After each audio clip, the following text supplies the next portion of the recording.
Hello à tous, bienvenue sur notre chaîne Les Échos de Nebora, arrivé tout récemment sur YouTube. Nous sommes le système Nebora atteint de troubles dissociatifs de l'identité et nous témoignons et sensibilisons à notre échelle comme on le peut sur les réseaux sociaux. On parle pas conséquent de notre vécu, de nos traumatismes, de notre quotidien et de notre expérience. Avant de commencer cette vidéo, on vous conseille vivement de regarder notre vidéo de présentation de chaîne sur laquelle on aborde les sujets qu'on va aborder ou pas et pourquoi on le fait.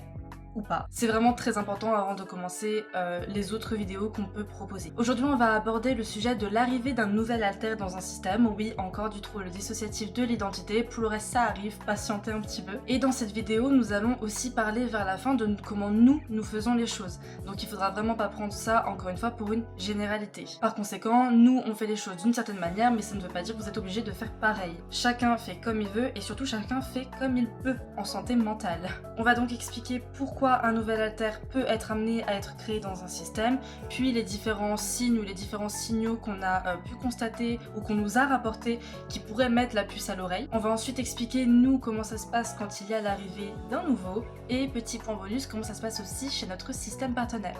Je rappelle que nous sommes fiancés à un homme, notre système partenaire qui lui aussi a un TDI. Installez-vous bien, bon appétit à ceux qui regardent ça en mangeant, bon courage à ceux qui écoutent ça en faisant du ménage et pour ceux qui regardent ça encore avant de coucher, les diverses raisons pour lesquelles un alter peut être amené à se créer. Alors, que ce soit bien clair, nous depuis le départ on parle de troubles dissociatifs de l'identité parce que c'est le trouble dont nous sommes atteints, mais c'est valable pour tous les types de multiplicité, pour un TDS, ce genre de choses. On avait expliqué dans la dernière vidéo sur les bases du TDI qu'un trouble dissociatif de l'identité, ça se formait suite à des traumatismes violents et ou répétés. Alors ça peut paraître bête, mais en fait il y a plein de personnes qui pensent que tous les alters sont là parce qu'il y a eu un traumatisme. Mais non, en réalité, il y a plein de raisons pour lesquelles un alter peut se créer dans un système, et d'ailleurs nous, on cherche absolument à déterminer le pourquoi cet alter est là, parce que chez nous, c'est intrinsèquement lié à son rôle. Parmi ces raisons, du coup, la plus intuitive, ça va être du coup qu'un alter se crée suite à des traumatismes. Par exemple, un alter peut se créer suite à un accident de voiture qui vous aura traumatisé. Un alter peut aussi se créer suite à des émotions qui sont beaucoup trop fortes à porter. Chez nous, on les appelle des emotional holders, donc des porteurs d'émotions. Par exemple, si une émotion est trop lourde à porter et même constitue un handicap à porter, eh bien un alter peut arriver et porter seul cette émotion pour ne pas qu'elle impacte trop le système.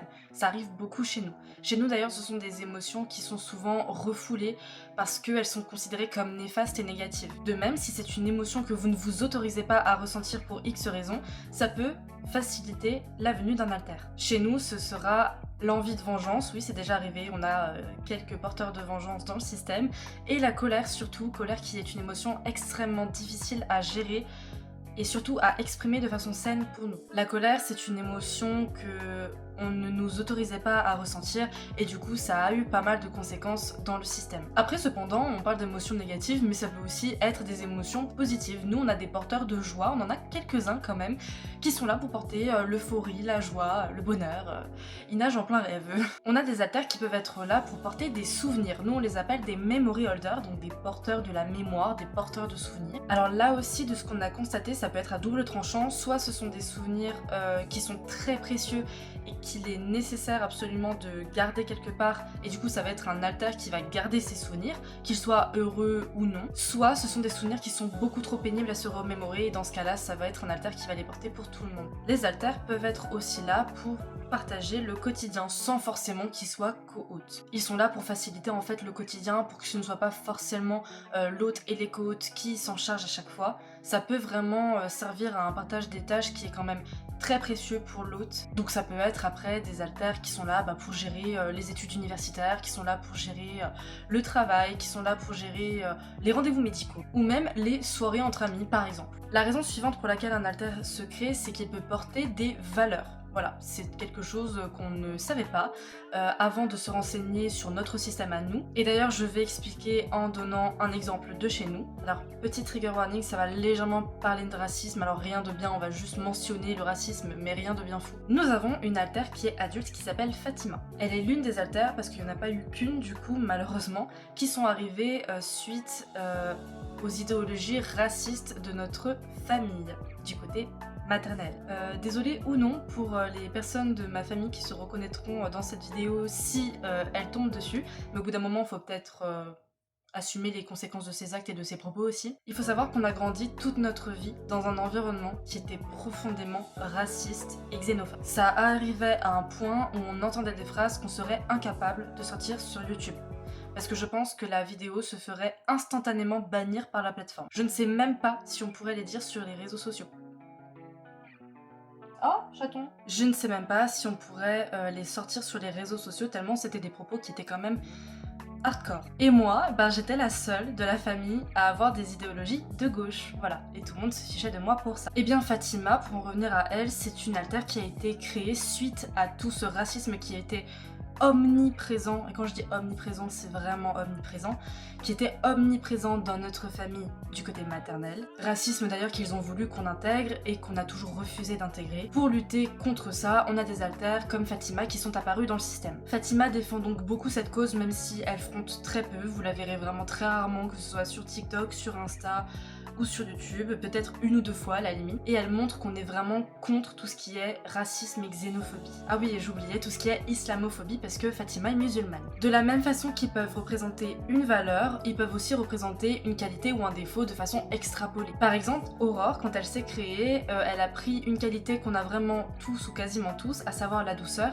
et elle a vraiment en exacerbé. Aurore, c'est l'une des altères les plus douces du système. Un altère peut apparaître pour s'occuper d'un autre altère, comme les caretakers internes par exemple. Céleste par exemple, qui est une porteuse de joie, comme on en parlait tout à l'heure, est aussi une internal self-helper et une caretaker. Et en priorité, elle s'occupe de sa petite sœur Jude, qui elle est atteinte de TCA. Certains systèmes peuvent avoir la présence de caretakers et d'ISH qui jouent le rôle de psychologue. Voilà, on pensait être les seuls, au final on s'est rendu compte que ce n'était pas le cas, et tant mieux. Nous avons deux psychologues qui s'appellent Charles et Zélie, qui jouent le rôle de psychologue et qui aident les alters qui en ont besoin à suivre une thérapie en interne. L'avantage c'est qu'on a une licence de psychologie, donc on a quelques bases, mais bon, ça n'équivaudra jamais le travail d'un réel psychologue. Et ils font un travail vraiment remarquable. Un alter peut aussi arriver pour être défendeur du système et du corps. Cela peut arriver par exemple en cas d'agression externe, où là il va falloir protéger physiquement le corps. Il peut aussi arriver pour faciliter la communication interne, ça c'est un autre sujet de vidéo qu'on fera plus tard parce que c'est très important. On les appelle des médiateurs, par exemple c'est le cas chez nous d'Elena qui est une excellente médiatrice, tant externe qu'interne d'ailleurs, on parlait de communication interne, mais communication externe elle est vraiment très efficace aussi. Ou alors des alters qui sont là pour gérer l'accès au front, l'accès à l'inner, l'accès à des souvenirs, ce genre de choses, et eux on les appelle des gatekeepers. On a aussi des alters qui sont là pour masquer, alors masquer les troubles, masquer la fatigue, masquer, et ce sont des alters masques tout simplement. Assez différent de l'alter masque, on a ce qu'on appelle le fix keeper. Alors nous au début on les appelait les disorder holders, donc les porteurs de troubles, voilà, mais fix keeper c'est beaucoup plus simple, et lui il va vraiment porter toutes les manifestations d'un trouble pour que ce soit moins dur pour le reste du système. Alors, il y a des nuances à apporter, on le fera pas dans cette vidéo parce qu'on a une vidéo dédiée sur le rôle des alters qui est en préparation, mais je pense que c'est déjà une bonne première base à tout ça. Il existe encore d'autres raisons pour lesquelles un alter peut se créer. Si on cherche vraiment en profondeur, je suis sûre qu'on peut en trouver. Mais là, ce serait parfois rentrer dans des catégories de catégories. On n'a pas envie que cette vidéo soit trop lourde non plus. Le but, c'était vraiment en fait de faire comprendre que un alter n'est pas là parce qu'il y a eu un traumatisme et n'est pas forcément trauma holder. En tout cas, si un alter arrive dans le système, c'est forcément qu'il y a une raison, peu importe laquelle. Après, libre à vous de vouloir la trouver ou non. On connaît des systèmes qui n'en ressentent pas le besoin. Nous, on en ressent le besoin, c'est même vital. Et on se souvient qu'un alter peut résulter d'un split, donc souvenez-vous, hein, un alter qui se sépare en deux ou en plus, ou alors peut résulter aussi d'une fusion. Nous récemment on a eu une fusion entre la petite Ambre et la petite Anna, et ça a donné la petite Pixie, donc une nouvelle alter, un petit mélange des deux apparences, un petit mélange des deux caractères, mais nouveau prénom et voilà, nouvelle alter. La création d'un alter peut arriver très doucement, très progressivement, ou au contraire très brutalement et brusquement. Par exemple, Aurore, dont on parlait tout à l'heure, qui est d'une douceur absolument exemplaire, en toutes circonstances, vraiment c'est incroyable, et bien quand elle a split de Hope, c'était très très brutal. C'est-à-dire qu'on a eu des vertiges et il a fallu qu'on s'allonge parce qu'on allait tomber par terre. On a vraiment cru qu'on allait faire un malaise et tomber dans les pommes. En revanche, et là c'est un petit peu deux salles, deux ambiances, on a Blaze qui est apparu vraiment il y a quelques jours à peine, qui est un alter protecteur persécuteur, voilà, et qui a split de Hope et en un claquement de doigts, c'est-à-dire que Hope n'a absolument pas senti le split. Elle était très en colère et d'un coup, pouf, plus de colère. C'est un petit peu comme ça que ça s'est passé. Il n'y a pas de règle pour la création d'un alter, ne vous en faites pas à ce niveau-là. Les indices à repérer. L'arrivée d'un nouvel alter, c'est pas forcément facile à repérer, ni même évident. Parfois on se rend jamais compte qu'il y a des alters qui sont là dans le système. C'est notamment pour cette raison qu'en tant que système, on peut jamais vraiment être sûr à 100% du nombre qu'on a. On peut avoir une estimation avec les alters qu'on a vus, qu'on a conscientisés, mais on pourra jamais avoir de nombre concret et exact et définitif parce que ça bouge tout le temps, parce qu'il y a des alters qui se rendent invisibles aux yeux des autres dans le sens où ils ne se montrent pas et là du coup pour avoir une estimation très précise c'est très délicat. Par contre même si ces alters ne se montrent pas forcément ou ne se présentent pas ou même ne frontent pas, il y a quand même des alters dans l'Inner World qui peuvent les voir et donc dans ce cas là on sait que l'alter existe, c'est juste qu'on ne le connaît pas. Dans notre cas ou à l'aide des témoignages qu'on a reçus suite à notre demande sur Instagram, on a plusieurs indices qui nous permettent de savoir si effectivement il y a un nouveau. Il peut venir se présenter de lui-même au front ou en co-conscience, ou alors il peut fronter de lui-même et dans ce cas-là, il va se présenter à la personne qui est là avec lui ou en interne. On peut juste le ressentir comme une sorte de gut feeling, comme une sorte de sixième sens, ça arrive très fréquemment d'ailleurs. Et si je peux vous donner un conseil, suivez votre instinct. C'est vous-même qui connaissez le mieux votre système, faites-vous confiance. On connaît des alters qui voient leurs nouveaux arrivants en rêve, parfois, ça existe, voire qui ne communiquent même qu'en rêve. Ou alors ils trouvent un nouveau profil Simply Plural. Simply Plural c'est une application, on en parlera aussi dans une autre vidéo, alors plus courte que celle-là. Ou alors on s'en rend compte parce qu'on a trouvé des notes, des enregistrements, des recherches aussi sur les réseaux sociaux, sur internet qui sont un petit peu bizarres. De façon moins drôle et dans le même genre, on peut aussi retrouver des achats qui ne viennent de nulle part. Sauf d'un alter qu'on n'a pas encore conscientisé. Il y a beaucoup de systèmes aussi qui témoignent avec une énorme dissociation au moment de l'arrivée de l'alter ou du split. Donc là, tout ça, c'est des choses un petit peu factuelles qu'on vous a dites, mais il y a aussi au niveau des ressentis et de la perception des choses. Par exemple, si l'alter est en co-front ou au front ou en co-conscience avec vous, et là c'est intéressant aussi, vous pouvez ressentir des choses qui ne viennent pas de vous, ni d'aucun alter que vous connaissez déjà. Nous, par exemple, on parle énormément d'énergie qu'on dégage. Et d'ailleurs, Hope, c'est une phrase qu'elle répète beaucoup quand elle est en co-conscience avec quelqu'un ou en co-front avec quelqu'un qu'elle ne connaît vraiment pas. La première chose qu'elle dit, c'est une énergie que je ne reconnais pas. Analysez aussi votre comportement et votre façon de parler. Ça donne énormément d'indications. On s'exprime pas du tout tous de la même façon dans un système. Et tant mieux d'ailleurs, sinon ce serait un peu ennuyant, je trouve. Alors certes, parfait pour le masking, mais moi je trouverais ça super ennuyant, je sais pas vous. Essayez aussi de voir les tics de langage ou les petites manies ou la gestuelle que vous avez. Si ça change de d'habitude, ça peut aussi donner pas mal d'indications. Comment est-ce qu'on accueille un nouvel alter dans notre système? Alors on en avait déjà un petit peu parlé sur Instagram, et je ne sais plus si on l'avait fait sur TikTok, mais on n'a pas vraiment de protocole très précis à suivre, on a des informations qu'on aime bien savoir tout de suite, mais sinon ça se fait énormément au feeling, on s'adapte vraiment à l'alter qui vient d'arriver. C'est marrant parce que du coup c'est un trouble adaptatif, le TDI... En général, les premières choses qu'on cherche à savoir, c'est son prénom, son âge, et savoir pourquoi il est là, si lui-même le sait, parce que ça arrive que les alters ne le savent pas, ou pas tout de suite. Nous, par exemple, Neige, on ne sait pas pourquoi il est arrivé dans le système. Vraiment, c'est un alter très mystérieux, et lui-même ne sait pas pourquoi il est là. Donc il a eu un rôle entre-temps, mais pendant des années, il était juste là. Et on n'avait aucune idée de pourquoi. On essaie aussi de déterminer au maximum les souvenirs qu'il a, qu'il peut porter, les émotions aussi. Et on essaie au maximum de déduire des choses par rapport à son comportement ou son caractère. S'il n'a pas de prénom, tout simplement, on lui en choisit un tous ensemble. C'est notamment par exemple le cas de Mélodie qui n'avait pas du tout de prénom et on lui en a choisi un qui lui a plu. La seconde chose qu'on met en place très vite avec le nouveau, c'est le mettre en relation avec les principaux fronteurs, donc les alters qui frontent le plus souvent au quotidien, et surtout l'hôte, parce que l'hôte, c'est celle qui gère tout chez nous. Elle a vraiment un rôle central dans notre système, et elle aime bien savoir aussi ce qui se passe dans notre inner world et dans notre tête. Donc c'est vraiment primordial de passer par la rencontre avec l'autre. On fait des présentations, on répond à des questions, on en pose. Et s'il ne connaît pas déjà les règles du système, eh ben on les réexplique brièvement.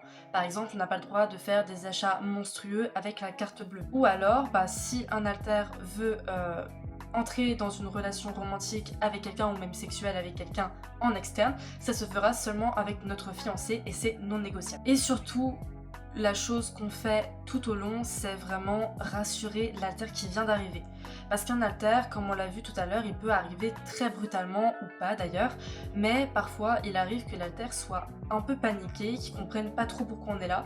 Alors chez nous, c'est pas arrivé, mais par contre on a eu le cas notamment chez plein d'autres systèmes où par message ils étaient complètement paniqués et c'est nous qui avons dû tout expliquer. Tout ça pour dire que ça peut être très perturbant et très déboussolant. S'il est anxieux, on le rassure. S'il a un comportement agressif, on reste patient et doux au maximum, c'est très important. Mais c'est en tout cas très important et primordial, en tout cas pour nous, de rester bienveillant et de rester à l'écoute de cet alter, même s'il s'avère que c'est un alter abuseur par exemple. Vous gérez le reste après, mais l'accueil d'un alter, ça annonce quand même un petit peu parfois les bases de la relation que vous allez construire avec cet alter. Donc c'est important que ça se passe au mieux. Voyez ça un peu comme si vous rencontriez les amis de votre partenaire par exemple. C'est hyper important, vous avez vraiment envie d'avoir une bonne relation avec eux, du coup là c'est un petit peu pareil. Même si vous ne devenez pas meilleurs amis, au moins vous avez une relation cordiale avec eux et l'entente elle est posée. En tout cas, ce qu'on cherche réellement à faire, c'est poser une relation de respect et de confiance mutuelle. C'est extrêmement important. Alors ça ne fonctionnera pas toujours, chez nous c'est pas le cas, alors c'est rare quand ça fonctionne pas, mais c'est vrai qu'il y a des alters qui restent quand même très agressifs et qui restent quand même très violents et très peu ouverts à la discussion. Ils sont désagréables, impolis, mais en tout cas on essaie de le faire et de le mettre en place tout de suite. Le plus tôt c'est le mieux. Plus la confiance et la relation seront développées, mieux la communication interne se fera aussi, ça c'est important. Et par conséquent, meilleur sera votre fonctionnement. Et qu'en est-il de notre système partenaire alors? De nous deux, c'est notre chéri qui a été diagnostiqué en premier et qui nous a vraiment fait découvrir le trouble dissociatif de l'identité. On le connaissait avec le film Split, évidemment on ne le présente plus, d'ailleurs ça aussi on en parlera en vidéo, mais en tout cas c'est vraiment avec lui qu'on a découvert qu'en fait c'était un vrai trouble. Un vrai, de chez vrai, noté dans le DSM et tout. Si, je vous assure, pour les haters et les plus sceptiques d'entre vous, je vous vois, c'est pour vous aussi qu'on fait cette chaîne. Et du coup, comment s'y prend-on quand c'est eux qui accueillent un nouvel alter? Et là, c'est à peu près pareil, mais on a eu beaucoup moins de cas de figure. Depuis ces 4 ans où on est ensemble, on en a vu que 2 parmi tout ce que je vous ai dit. Un, l'alter arrive au front au moment où il se crée, tout simplement. Il arrive vraiment tout de suite au front, et dans ce cas-là, c'est nous qui nous occupons de récupérer les infos. Donc on essaie de savoir s'il va bien, son prénom, son âge, pour savoir comment on doit s'adresser à lui quand même. Et après ça dépend tout simplement, la plupart restent un petit peu, on essaie de parler, de savoir pourquoi ils sont là, de comprendre un petit peu ce qui les a fait front aussi, pour ceux qui arrivent un tout petit peu après leur création. Et sinon on discute de tout et de rien jusqu'à ce qu'ils quittent le front. Deuxième cas de figure qui est très simpliste aussi, de toute façon chez eux tout est simple, beaucoup plus que chez nous en tout cas, ça c'est l'avantage. L'alter reste en co-conscience et dans ce cas-là, avec l'autre ou en tout cas avec l'alter qui est au front, on va essayer ensemble de récolter des infos. Alors nous c'est vrai qu'on a beaucoup plus l'habitude de faire ça parce que on connaît pas que notre système partenaire, on a connu énormément de systèmes que ce soit sur les réseaux ou en réalité. En réalité dans la vie réelle, c'est pas parce que vous êtes à travers un écran que vous n'êtes pas réel. Mais c'est vrai que nous on a eu beaucoup plus à le faire que lui-même et par conséquent on peut trouver des questions auxquelles l'hôte de leur système par exemple ne pense pas forcément. D'ailleurs c'est nous qui nous occupons de faire le simpli plural de notre chéri parce que il n'y pense pas et en plus nous on adore faire ça. Même si c'est un boulot à plein temps, gratuit en plus, on n'est jamais payé. On n'a pas précisé, mais en parlant de simpli plural, dès qu'on conscientise un alter, on le note immédiatement. Pour ne pas oublier, on essaie de trouver une image qui lui corresponde un petit peu et on note absolument toutes les infos qu'on a réussi à prendre, les constatations qu'on a réussi à faire, les questions à poser aussi, vraiment on note tout pour ne pas oublier. Parce qu'avec notre TDAH, c'est compliqué. Enfin, si on a un TDAH, on va commencer les tests dans demain, on va commencer les tests demain. Encore une fois, l'application Simply Plural, je sais que tout le monde ne l'utilise pas, mais c'est vrai que c'est un petit peu difficile et un petit peu long à prendre en main au début, mais nous on l'utilise vraiment plusieurs fois par jour, c'est vraiment devenu un outil dont on ne se lassera pas et qu'on ne lâchera jamais. C'est tout pour aujourd'hui sur l'arrivée d'un nouvel alter au sein d'un système. La prochaine vidéo portera sur le rôle des haltères bien plus en profondeur, elle est prête, on n'a plus qu'à la tourner et à la monter. On essaiera de donner un maximum de rôles d'haltères, de vraiment rentrer dans les détails, sauf pour un ou deux où là c'est beaucoup plus compliqué et on fera vraiment des vidéos à part, faut pas que ça fasse trop long non plus. Et on va vraiment essayer de se concentrer sur ça, ça va vraiment être un condensé d'informations donc on va pas mettre beaucoup plus de choses, mais c'est vrai que sur le rôle des haltères, il y a des choses à dire. On espère que vous avez apprécié la vidéo, si c'est le cas n'hésitez pas à liker, commenter, partager et à vous abonner pour booster un petit peu la chaîne, ça fait toujours plaisir. Et encore une fois, soyez gentils et patients avec vous-même, vous n'avez pas fini de guérir, d'apprendre et de vous améliorer. Des bisous!